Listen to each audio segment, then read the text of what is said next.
everyone, and welcome to the Time to Cook Club Juniors and to your online class. So today we're going to be making veggie enchiladas with a homemade tomato sauce and red cabbage slaw. So hopefully if you're joining me today you have all of your ingredients weighed out, measured and ready to go, and also the equipment from the equipment list. So let's make a start. Okay, so the first thing you need to do is you need to go and ask your grown-ups to help you to get 120 millilitres of hot water from the kettle into a measuring jug or a measuring cup. This is a job for the grown-ups because obviously the water is absolutely boiling and we definitely don't want you to burn yourselves.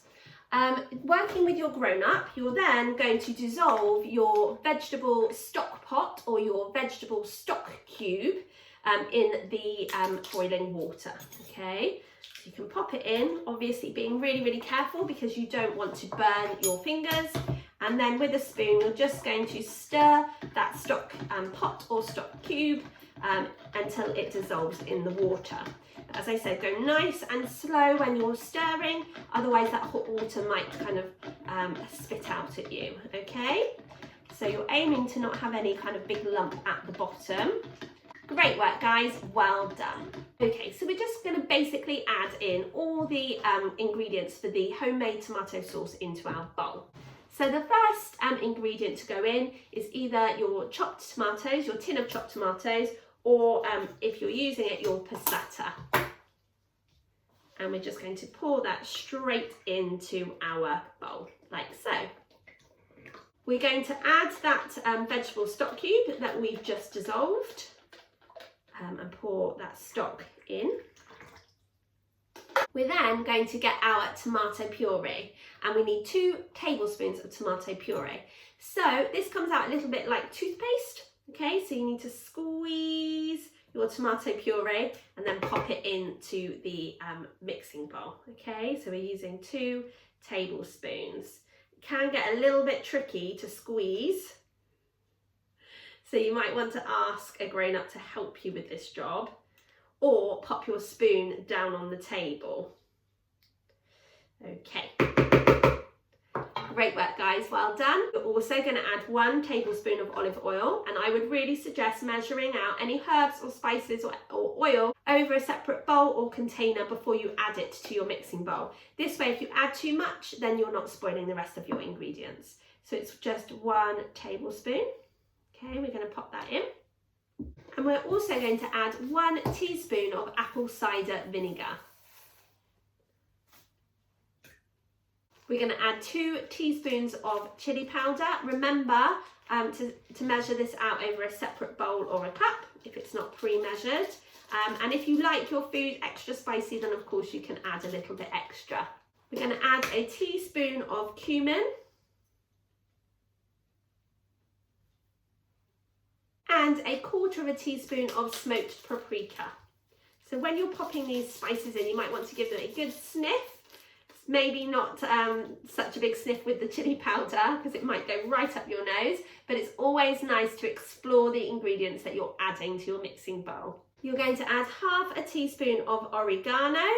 You're going to add a pinch of cinnamon. You're also going to add a pinch of salt and a pinch of pepper just to season.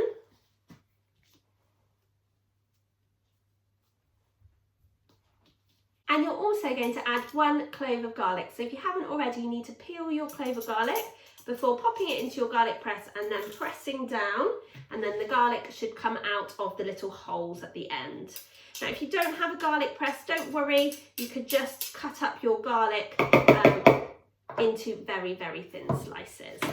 So once you've done that, you can give your sauce a good mix with all of those lovely ingredients inside your mixing bowl. Okay, and give it a sniff as well.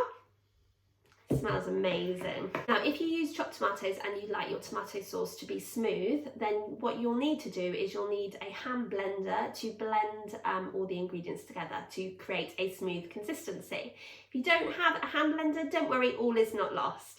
What you'll have to do is you'll have to take some of the mixture and pop it into a sieve and then stir the mixture down into another mixing bowl. This will keep all of the lumpy ingredients in the sieve and then all of the liquid will drain down into the bowl. But you'll probably have to do it in stages because we've got quite a lot of tomato sauce. So I use passata, so my sauce is already nice and smooth. So that's our homemade tomato sauce all prepared. So the next thing we're going to prepare are our veggie enchiladas. Okay, welcome back guys. So the first thing we need to do, if you haven't already, is you need to chop your onion into small pieces, okay? You need to peel your onion first and then chop it in half and then quarters and then cut it into small strips like I have. Okay, the next vegetable we're going to be preparing is our pepper. And what we're going to do is we're going to cut all the way down through the pepper, and then we're going to pull it apart so you'll be able to see the stalk and the seeds. You're then going to cut around the stalk, okay, and that should remove a lot of the seeds anyway. We're going to make sure that we've got all of the seeds out of the pepper by turning it over and giving it a good pat. Okay, so pat, pat, pat, and just make sure that there's no seeds left in the pepper. Great work guys, well done. And we're just going to do the same on the other side, so you can just take it out with your fingers really, any kind of white bits inside and then any seeds, and then turn it over and give it a good pat to make sure you've got them all out. Now I'm just going to cut the top off mine, okay, just to neaten off the edges, that one's fine. And then what I'm going to do is I'm going to cut my pepper into strips. So I'm going to cut it in half, and then I'm just going to keep cutting it until I've cut it into long strips. Now, if you would prefer, you are more than welcome to use scissors to do this job. Okay, but remember, like I said before, just to keep your fingers well away from the blade. So just keep moving your fingers back and out of the way. Okay, so join me back here when you cut up your other half of the pepper and we'll continue with our recipe together. Okay, welcome back guys. So hopefully by now you have chopped your pepper. For those of you who've noticed, I also have a yellow pepper chopped on my board, and that's just because I can't eat courgette. So we're going to be using courgette in this recipe, and if you are using a courgette, then you just need to top and tail the courgette, cut it in half lengthways, and then in half again before cutting it into strips. So you want the strips to be about the same size as the pepper. If you don't like courgette, you want to use something else, that's absolutely fine. So join me back here once you've prepared your courgette and we can continue together. Okay, welcome back guys. So now you'll need your frying pan. To the frying pan, you're going to add some olive oil. This is going to help to fry off the vegetables. You're then going to add your chopped up onions and your pepper slices. And if you're using courgette, you can add those too. Okay. You're going to pop 2 cloves of garlic in there too, so you're going to crush it again with your garlic press. Again, if you don't have a garlic press, you can just cut the garlic into very small pieces before adding it to your frying pan. You're also going to add a pinch of salt. Okay guys, so now what you need to do is you need to go and ask your grown-up to help you to fry off these vegetables on a low heat on the hob, okay? You will need to ask your grown-up for their help because obviously hobs are very hot and can be very dangerous, okay? So you and your grown-up are going to fry these vegetables for between 5 to 7 minutes until they start to become tender. You're then going to add a little splash of water and to continue to cook them for another couple of minutes. So join me back here when you and your grown-up have done that job and I'll tell you what to do, guys. So hopefully by now you and your grown-ups have fried up all of those vegetables. So now you'll need another clean mixing bowl and you're going to add in your sweet corn.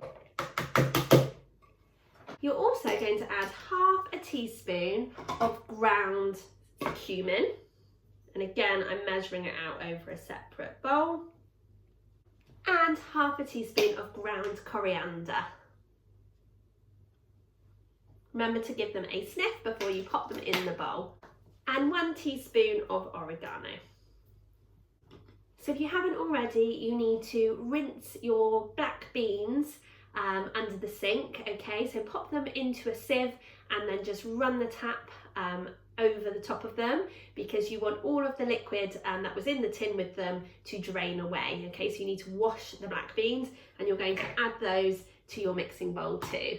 And then if you're using fresh herbs, you're going to take half of your bunch and you're going to snip that into the mixing bowl. If you can see any really stalky bits, you can take those off first, but using scissors you can just snip the parsley or the coriander, whichever one you're using, and snip it into your mixing bowl. So I'm using fresh parsley because that's what I had in my fridge, and I'm just snipping it with scissors. Remember to be really, really careful because the blades of the scissors will obviously be very sharp. With your grown-ups' help, you then need to pour in the vegetables that you cook in the frying pan on the hob.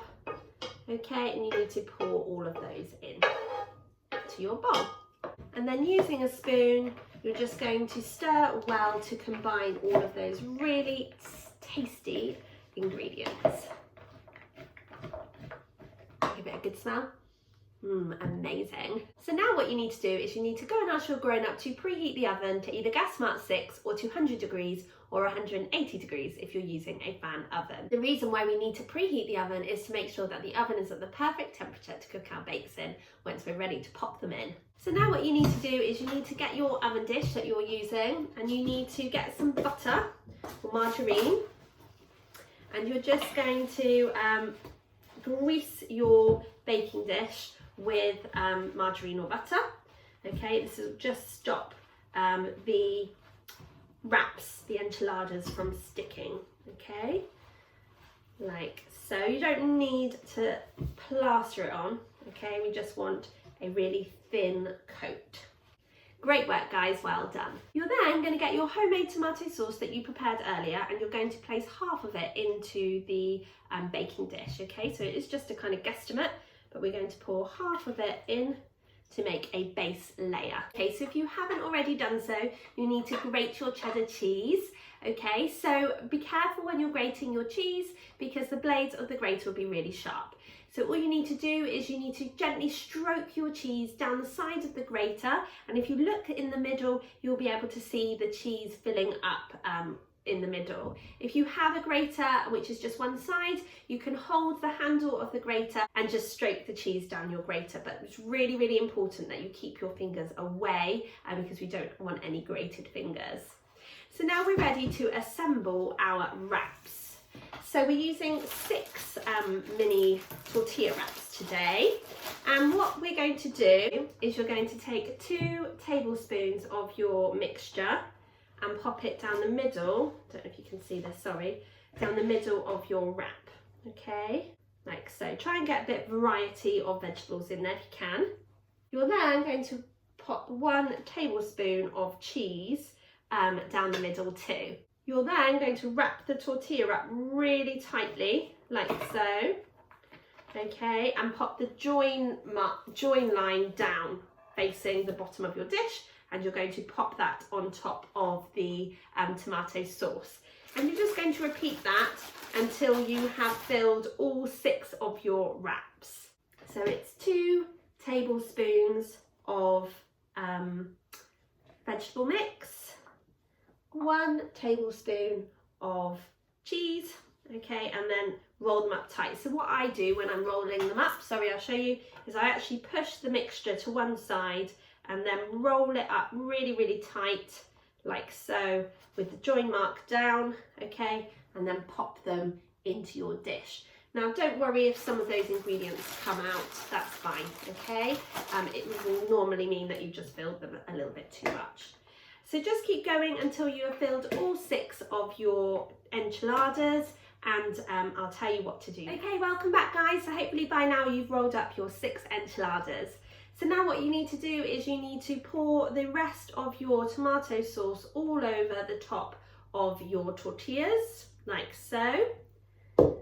And then what you need to do is you need to mix some your Parmesan cheese, in with the remaining grated cheddar cheese, and you're just going to give those 2 cheeses a good stir to make like a cheese mix. And you're going to pop this cheese, sprinkle it on top of your dish, like so.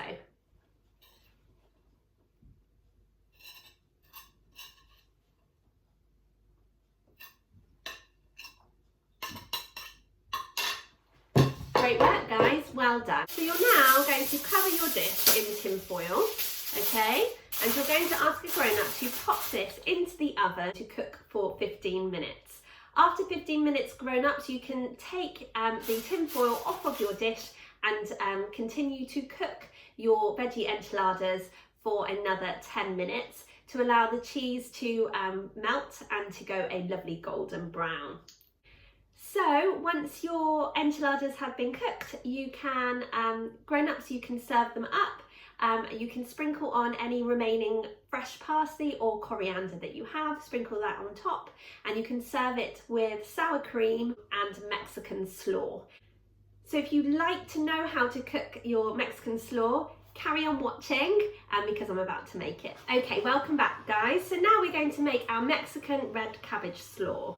So what you need to do is you need to get your grown-up to boil the kettle and fill a cup or small bowl with some boiling hot water, pop a little bit of salt in, and then you're going to get your finely sliced onion and pop it into the water just to soften. So be really careful when you're putting your onion into the water that you're not throwing it in, because otherwise hot water is going to splash on your hand. So definitely ask your grown-up to help you with this job. But you're just going to leave the finely cut onion in the hot water just to soften for a few minutes, okay? So you can use a spoon and just make sure that that red onion is completely covered in boiling hot water, and then you're just going to leave it to one side. So you need to wash your 1/8 of a red cabbage, and then you're going to shred the cabbage, which means basically cutting it into very, very small pieces, okay? That's what shredding is. So again, be very careful about your fingers and keeping those fingers well away from the blade of the knife. Okay, but we're just going to chop our red cabbage into as smaller pieces as we can manage, okay? Looking at what we're doing at all times and keeping that blade well away from our fingers. Great work guys, well done. So you need to transfer your shredded red cabbage to a bowl, okay, like so. And you might want to give it another good wash and drain it. So using scissors, you're going to snip your coriander or parsley leaves into the bowl. Again, being really, really careful and mindful of where you're placing your fingers, okay. And we're using half a red pepper in our recipe today. So what you need to do is, again, you need to cut the red pepper in half and then just pull it apart, okay, before removing the stalk and the seeds, okay. So we're going to do that trick again. We turn it over and we give it a tap, tap, tap, tap, just to get those seeds out. We're then going to finely slice our pepper. So we're going to cut it in half before finely slicing it like so. So keep going until you have finely sliced your red pepper. And then you can place that into the mixing bowl with the rest of your ingredients. So then the next ingredient that we're going to prepare is our lime. We're going to chop it in half. So we're going to get our rainbow bridge and chop it right over the top. We're going to leave one half, and then we're going to chop the other half into slices. So it's probably easier if you chop chopped side down, okay, because it's less likely to slide around everywhere on your board. Okay, so just keep chopping your lime, that half a lime into slices, sorry, and then if you've got a kind of knobbly bottom, then you can always chop that out. So now what you're going to do is, with the other half of the lime, you're going to grate the lime zest, which is basically the skin of the lime.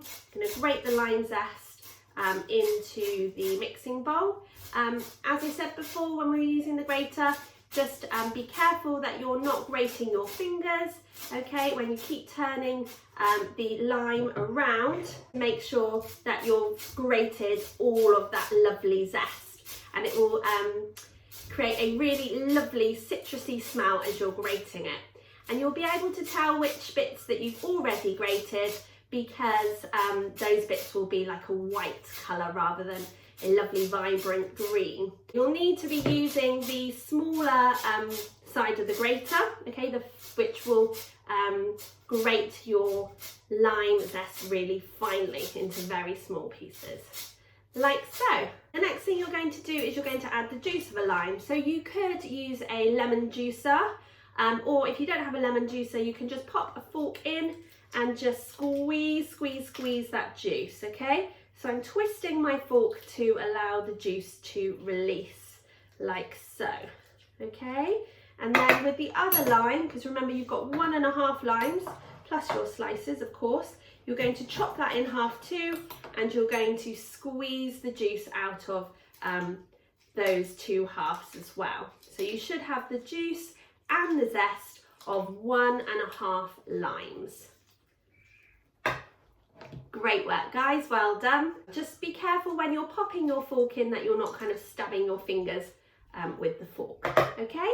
So my hands are really messy, so I'm going to go and wash those, and I'll be back in just a second to continue with the recipe. So now we're going to measure out our 1 tablespoon of olive oil. Remember to do this over a separate bowl or cup to stop too much coming out at once. We're going to add a pinch of ground black pepper and a pinch of salt just to season. Now we're just going to add a pinch of cayenne pepper, half a teaspoon of ground cumin, and then 1/4 teaspoon of ground coriander.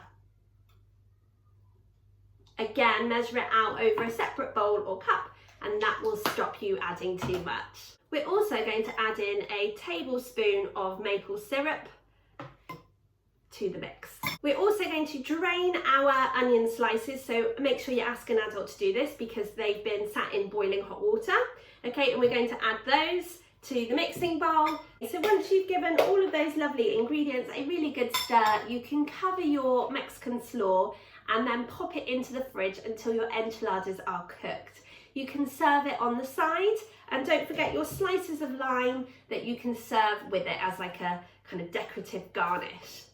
So thank you so much for making your veggie enchiladas with me today. I really hope you enjoyed yourself, but more importantly, I hope you enjoy eating it and sharing it with your family. I really look forward to cooking with you again next week when we'll be back with another delicious bake from our meat-free dishes January menu. Have a super lovely rest of your week and see you again soon.